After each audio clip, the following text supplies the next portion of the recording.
ways. I know how they feel. They're great. They're loyal. They want to bang for their buck. Welcome, everybody, to episode 52 of the LarschCast. On this episode, we're joined by Jennifer Chefero, a certified hockey coach based out of Scarborough, Ontario. Continue listening as Jennifer bravely opens up about some of her lived experience while coaching hockey. Hold up. Hold up. Hold up. Hope you're ready for the next episode. Hey. All right, everybody. Welcome back to the LarschCast. This is a special episode for today, episode 52. We're joined by a very special guest. Her name is Jennifer Chefero. How are you doing, Jennifer? All the way in Toronto. I'm doing well. Thank you. Yourself? Not too bad. Good to have you. My name is Tej Dhaliwal, as you know, here with our producer, Gulu Nanda, regular LarschCaster, Nav Desange, and a new and regular contributor. This is the third episode on the LarschCast today. Ryan Catterwell. How you doing, Ryan? Glad to be here, man. Great day. Yeah, we had to bring you back after that last Your Levy debate. You did really well, so happy to have you back again. Hopefully I can come correct. Yes. So the theme of today's episode, and it's a bit of a twofold episode. The first part is we want to talk about Jennifer Chefero's story, and it's a very powerful story. She's dealt with some sexual abuse, and in the hockey culture that exists today, that any form of abuse is not welcome. And her story is a powerful one that we should learn from and recognize exists in the current slate of hockey around the world. And so, Jennifer, with that being said, I want to open the floor to you. Give us your background, tell us your story, and we'll go from there. Okay. So, my name, I've been working in hockey for 20 years this year, actually. I started when I was 18. I got certified as a coach, and then I got my training certificate up to level 3 out of 5 levels. And I started coaching. My first job was just fresh out of my training with the Markham Waxers. It's a novice team, midget team. And from that team, I moved on to training with the Junior Canadians, another team here in Toronto. And I was still in high school at the time with both those teams. From there, I actually took some time off. I worked in a few camps and hockey schools too. And then I took a little bit of time off from hockey to go into film. I went to the Toronto Film School for acting. And yeah, that's about it.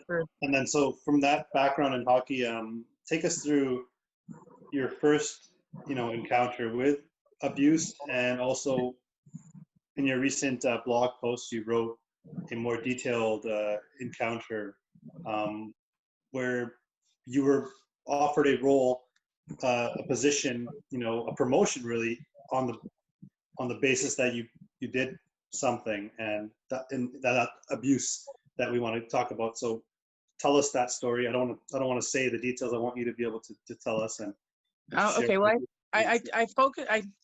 Most of the stuff I had to deal with was earlier in my career. The first time I experienced hazing was at a hockey school here in Toronto.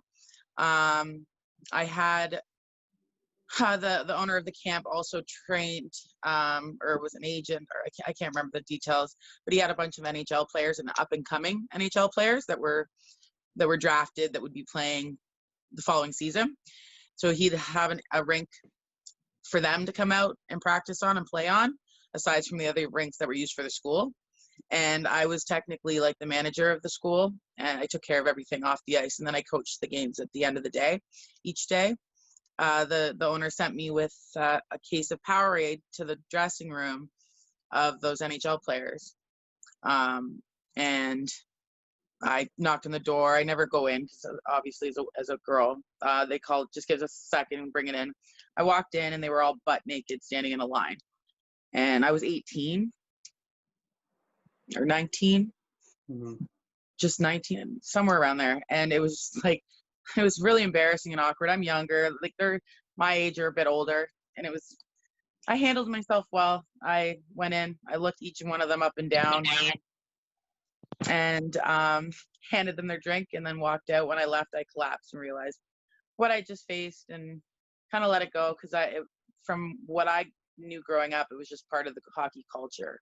You know, like they rip on people and that's it.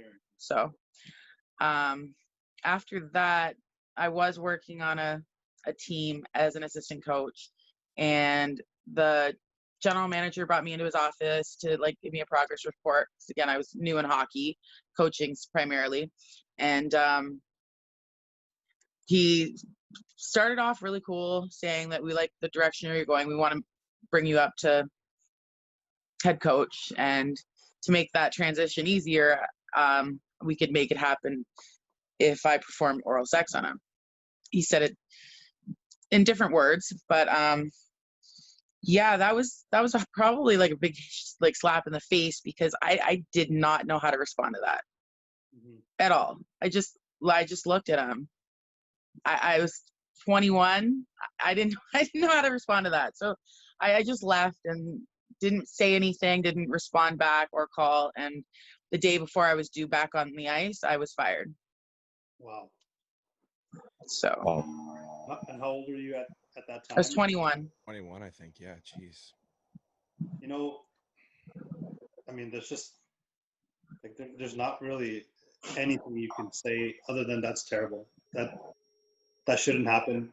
Well, look how shocked we are just listening to this, and we don't have words to describe it. Imagine being in that situation when that's said to you. Like, I completely understand when you're like, "Hey, I couldn't say anything." Like, I don't know what to say now, so I could only imagine what you would go through in that moment, right? Yeah, You know, I was in shock.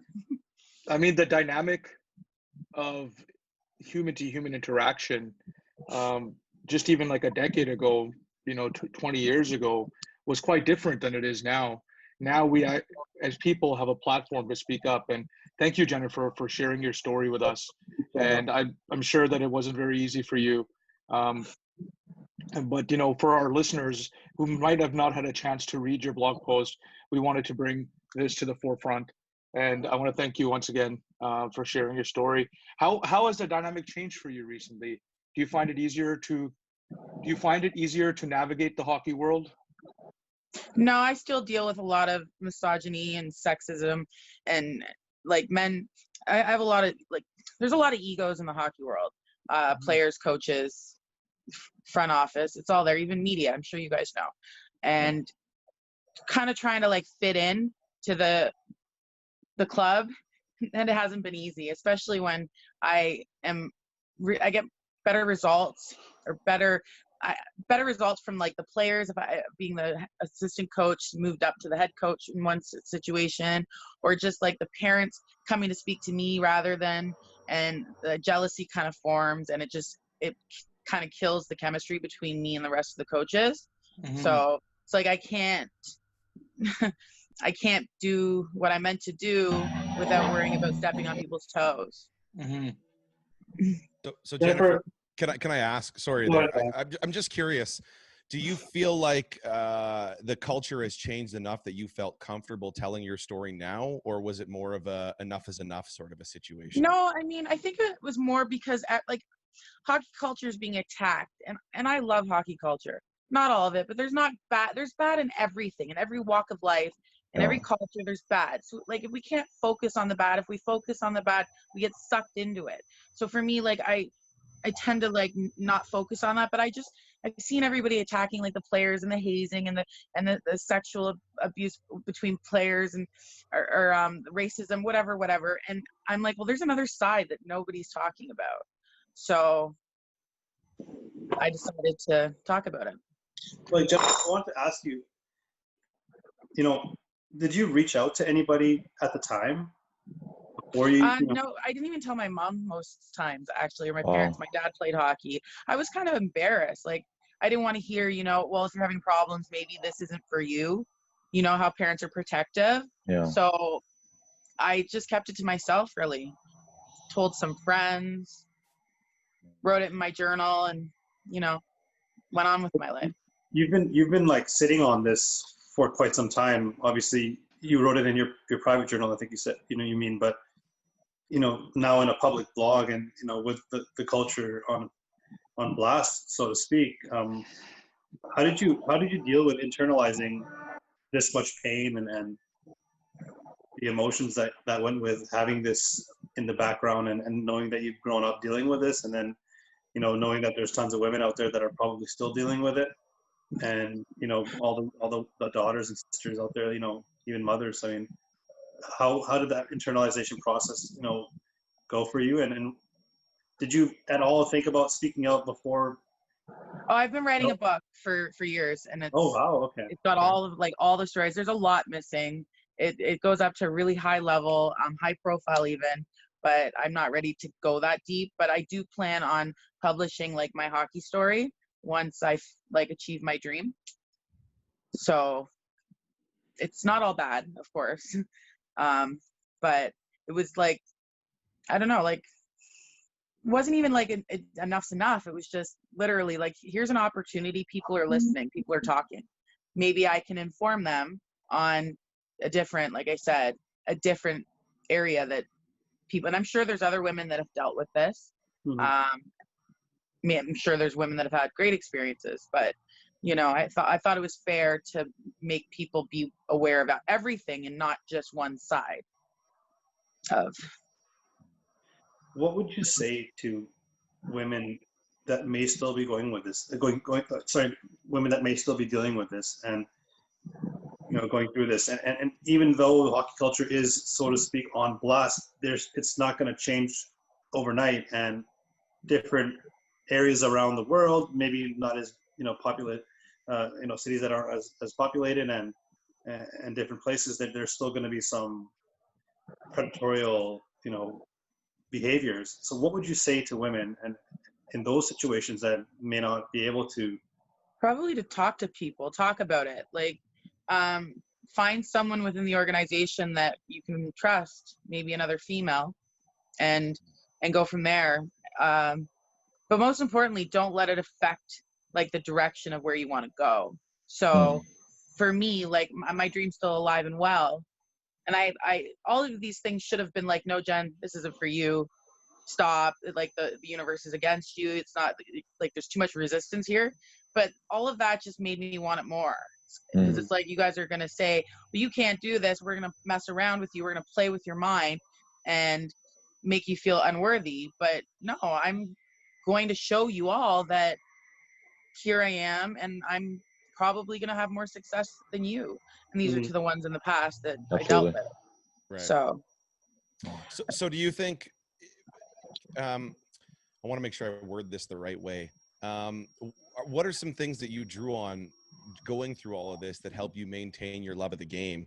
And do you still love it as much as you did when you started, or has it been tarnished somewhat? It's been tarnished more so in the last 5 years than the last 20, but that's, like I said, a different story. What kept me going is the desire. Like when I decide on something, when I want something, it doesn't go away. You know what I mean? It's like when you're a kid and you want that Big Wheels toy, and it's like for 7 months of the year up until Christmas, you're expecting this toy.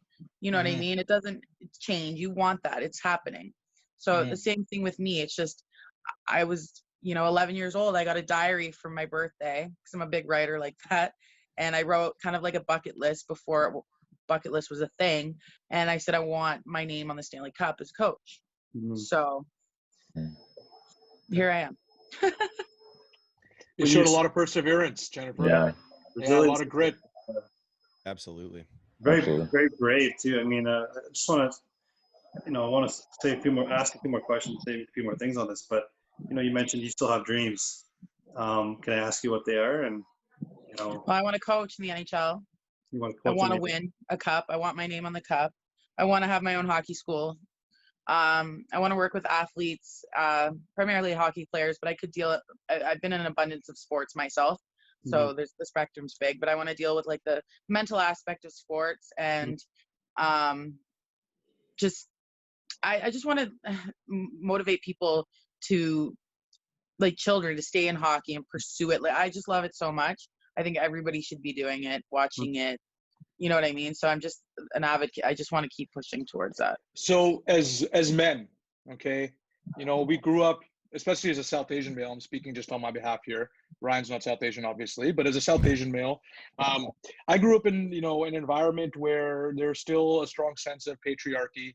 Thankfully, the culture that we were raised here in Vancouver in Canada, it sort of allowed us to critically analyze, the things we're taught from a young age. So for a person like me now, I'm going to go on and have children, and those are the kids that are going to grow up in hockey culture. What values can I teach them to ensure that a person such as yourself, who is trying to, impart your knowledge on them, that they, first of all, value you as a woman in hockey, and second of all, they know that any type of conduct which is disrespectful is wrong, So what would you like us to impart on them?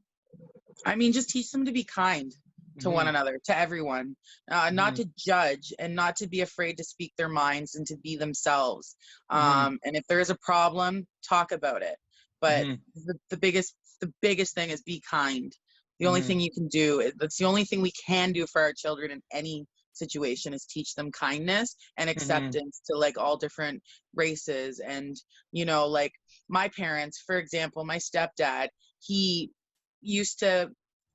I used to run track. Here's a short example. And I was always winning my races. And then one year I got smoked by this new girl that came to the school, like the systems where we raced.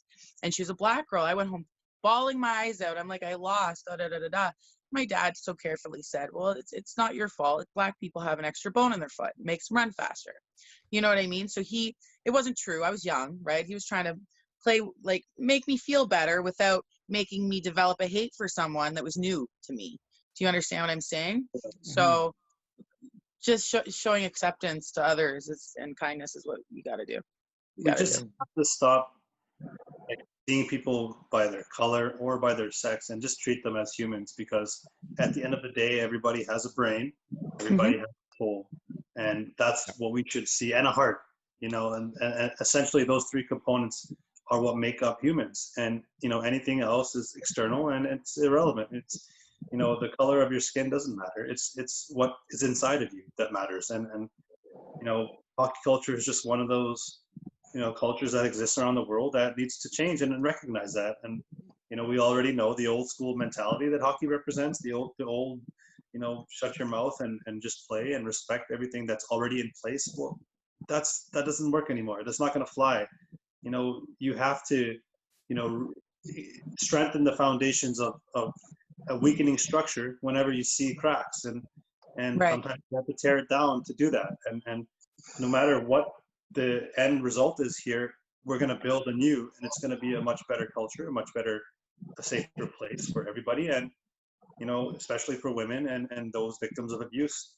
And that's the key message, I think, that everybody that is speaking out now is trying to help change. And Jennifer, you're one of those that we really appreciate you, again, coming on here, being brave enough to share your story. And it's very difficult for anybody, especially a woman, to share those types of details that have haunted you, I'm sure, over your life.